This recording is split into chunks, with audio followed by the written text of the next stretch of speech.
Alright guys, today I'm doing a quick review on this Kashi Organic Wild Blueberry Bliss. As you can see, it was on special, so I picked it up. As you can see, non-GMO. Here's the side panel if you guys want to read it. Pause the video, and that is French. And there it is. Alright, let's open this up and do a quick taste test.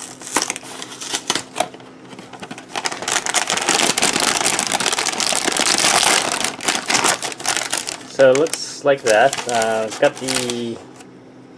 got a nice aroma of blueberries. The flakes are subtly sweet. Let's see where the blueberries are.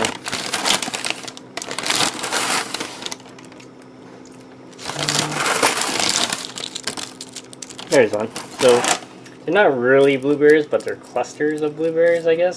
So that's what it looks like right there. It's a little blue. Not bad.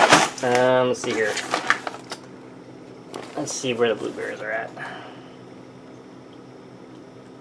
Yeah, dried organic blueberries. So it's in there. So if you have any questions, comments, guys, post them, subscribe to the channel. So what it tastes like, it's subtly sweet. Has almost like a Frosted Flakes, but not quite as sugary, and it's subtle sweetness and the aroma of blueberries. Okay, if you have any questions, comments, post them below, subscribe to the channel.